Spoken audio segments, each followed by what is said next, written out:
Hi అండి, welcome to my channel. ఈరోజు నేను చూపించే రెసిపీ పాలకూరతో అండి. పాలకూరతో జనరల్గా పప్పు చేసుకుంటాము, ఇంకా పచ్చడి కూడా చేసుకుంటాం కదా. నేను ఉల్లికారం చేయబోతున్నాను. ఎలా చేసుకోవాలో చూద్దామా. ముందుగా పాలకూరని శుభ్రంగా కడిగి ముదురు కాడలు తీసేసి లేత కాడలతో సన్నగా కట్ చేసుకోవాలి. ఇలా సన్నగా కట్ చేసుకుంటే సరిపోతుంది. ఇప్పుడు అలాగే 2 ఉల్లిపాయలను కూడా మీడియం సైజులో కట్ చేసుకుందాం.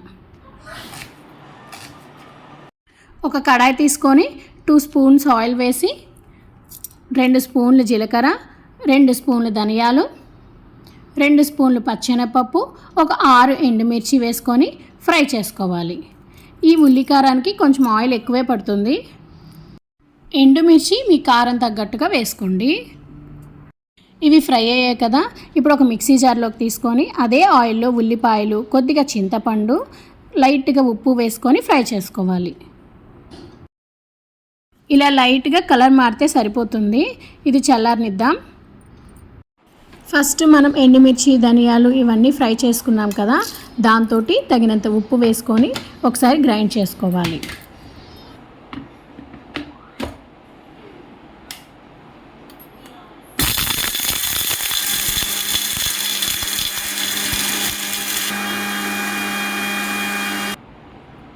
ఈ విధంగా గ్రైండ్ చేసుకున్నాక మళ్ళీ ఉల్లిపాయలు కూడా వేసుకొని మెత్తగా గ్రైండ్ చేసుకోవాలి. ఈ ఉల్లికారం అన్నంలోకి చాలా చాలా బాగుంటుందండి. నేను ఈ రెసిపీ చేసుకున్నాక చపాతీలో కూడా ట్రై చేశాను, బట్ చపాతీలో కంటే కూడా అన్నంలోనే బాగుంది టేస్ట్. ఇక మెయిన్ ప్రాసెస్కి వచ్చేద్దాం. ఒక కడాయి పెట్టుకొని 2 స్పూన్స్ ఆయిల్ వేసి వెల్లుల్లిపాయలు, ఆవాలు, జీలకర్ర, మినపప్పు, పచ్చెనపప్పు, ఎండుమిర్చి, కరివేపాకు కూడా వేసుకొని ఒకసారి ఫ్రై చేసుకోవాలి. ఇవి ఫ్రై అయ్యాక చిటికెడంత పసుపు, కొద్దిగా కారం వేసుకొని పచ్చివాసన పోయేదాకా ఫ్రై చేసుకొని ఇందాక మనం కట్ చేసుకున్నాం కదా పాలకూరని, ఆ పాలకూరను కూడా వేసుకొని మూత పెట్టి వాటర్ పోయేదాకా మగ్గనివ్వాలి. ఆ వాటర్ పోయేసరికి ఆకు కూడా ఉడికిపోతుంది కాబట్టి కరెక్ట్గా సరిపోతుంది. వాటర్ పోకుండా మాత్రం మళ్ళీ మీరు ఉల్లికారం వేశారంటే ఆకు ఉడకదు, టేస్ట్ కూడా రాదు.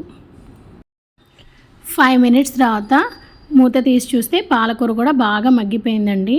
ఆకుకూరలో జనరల్గా వాటర్ కంటెంట్ ఉంటుంది కాబట్టి మనం వాటర్ కూడా పోయినవసరం లేదు. ఫైనల్గా ఇందాక మనం గ్రైండ్ చేసుకున్న ఉల్లికారాన్ని కూడా వేసుకొని అడుగంటకుండా బాగా కలుపుకొని ఒక 5 నిమిషాలు ఉంచితే మన పాలకూర ఉల్లికారం రెడీ అయిపోయినట్టే. ఫస్ట్లో చెప్పినట్టు ఈ పాలకూర ఉల్లికారానికి కొంచెం ఆయిల్ ఉంటేనే బాగుంటుంది, బట్ నేను ఇక్కడ తక్కువగానే వేశాను. మన పాలకూర ఉల్లికారాన్ని వేడి వేడి అన్నంలో పైన వేసుకొని కొద్దిగా నెయ్యి వేసుకొని తింటే వేరే లెవెల్ అండి. మరిన్ని వీడియోస్ కోసం నా ఛానల్ని సబ్స్క్రైబ్ చేసుకోండి. Thank you for watching.